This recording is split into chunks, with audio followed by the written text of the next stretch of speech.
Halo saudara, apa kabar? Ya, kiranya tetap sehat dan masih bersama dengan saya dalam Renungan Emas. Dan ini adalah sesi penutup dari rangkaian sesi tentang spiritualitas daya juang. Ya, saudara, Mel Gibson, seorang aktor film yang luar biasa dan mengagumkan buat saya. Dia tidak saja memainkan film dengan baik, aktor yang baik, tapi belakangan dia menjadi sutradara, dan salah satu karya yang mengagumkan menurut saya adalah Passion of the Christ. Itu luar biasa. Saya tidak ingin membahas tentang Passion of the Christ, tapi saya ingin membahas tentang sebuah film yang berjudul Braveheart. Ini adalah sebuah film berkisah tentang cerita rakyat Skotlandia yang pada zamannya Skotlandia adalah sebuah negeri kecil di antara kerajaan-kerajaan besar, dan salah satu kerajaan besar yang ada pada saat itu adalah Britania Raya atau Inggris Raya. Dan Skotlandia menjadi daerah jajahan. Nah, dalam kisah film Braveheart itu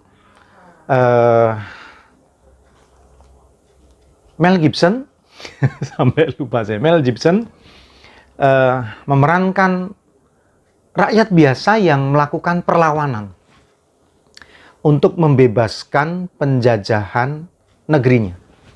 Dan dia menginginkan kemerdekaan, karena kemerdekaan, freedom, itu adalah segala-galanya. Apalah artinya hidup tapi diatur oleh orang lain, dijajah oleh orang lain, dan nasibnya ditentukan oleh orang lain. Nah, kenapa judulnya Braveheart? Hati pemberani. Ya karena rupa-rupanya perlawanan itu, peperangan itu dimenangkan, walaupun akhirnya tokoh yang dimainkan Mel Gibson itu mati di penggal gitu ya. Tapi perjuangannya berlanjut. Ya, setelah dia betul-betul hampir kalau nggak dikhianati ya, hampir mampu mengusir Britania Raya itu. Nah, modalnya adalah kekuatan hati. Modalnya adalah, sekali lagi, sesuatu yang ada di dalam dirinya, kehendak, kemauan, keinginan, harapan, apa yang disebut dengan freedom tadi, yang ada di dalam dirinya, dan itu mendorong dia untuk melakukan hal-hal yang luar biasa. Jadi, saudara, seperti yang sering saya katakan, rumah, gedung, itu kokoh karena pondasinya. Hidup saudara, hebat dan luar biasa. Itu karena sesuatu yang nggak nampak ada di dalam sana. Dalam hati kita, dalam pikiran kita. Dan itu adalah spiritualitas, di mana Roh Kudus ada di dalamnya. Dan itu menjadi kunci penting. Nah, saudara, salah satu tokoh yang mampu melewati pergumulannya yang begitu mendalam, siapa lagi kalau bukan Ayub, saudara. Nah, ada satu ayat yang dia sampaikan, menarik untuk direnungkan terkait dengan Braveheart tadi. Yaitu dalam Ayub pasalnya yang ketiga, ayat 25. Karena yang kutakutkan, itulah yang menimpa aku. Dan yang kucemaskan, itulah yang mendatangi aku.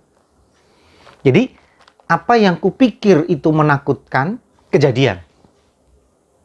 Apa yang kupikir itu mengkhawatirkan, membuatku cemas, benar-benar terjadi. Saudara, poinnya apa sih? Gitu ya. Masa kita nggak boleh rasa takut? Kita nggak boleh punya rasa takut. Kita nggak boleh punya rasa khawatir. Kita nggak boleh punya rasa cemas. Tentu saja boleh, karena itu sangat manusiawi. Saya punya ketakutan. Saya punya rasa cemas. Saya punya kekhawatiran tentang sesuatu. Persoalannya, apakah itu kemudian mengungkung kita, mengikat kita, mencengkram kita? Kalau iya, berarti saudara sedang diperbudak, diperhamba oleh pikiran saudara sendiri. Lalu siapa yang berkuasa pada saat itu? Ketakutan saudara, kecemasan saudara, kekhawatiran saudara. Dan itu akan membuat Roh Kudus tidak mampu berkarya. Karena setiap kali melakukan sesuatu, saudara membantahnya, setiap kali mau mendorong saudara, saudara menolaknya, setiap kali ingin bekerja sama dengan saudara, saudara mengabaikannya. Tapi ketika saudara melepaskan itu semua, lalu Roh Kudus berkarya, dan dengan mudah saudara akan ngeklik dengannya. Saudara akan nyambung dengannya. Dan hal-hal besar akan terjadi di dalam diri saudara. Spiritualitas daya juang adalah persoalan apa yang saudara pikirkan, apa yang saudara inginkan, apa yang saudara kehendaki, apa yang saudara rancang. Itu begitu kuat, kemauan itu begitu kuat. Maka dia akan membuat saudara menyelesaikan apapun itu, 50%. Sisanya tinggal saudara selesaikan. 50% apa yang ada dalam pikiran saudara, sisanya adalah apa yang harus saudara kerjakan. Selamat berjuang, selamat menghadapi tantangan-tantangan besar yang begitu berat. Saya tidak mau meremehkan itu, tidak mau menafikan itu.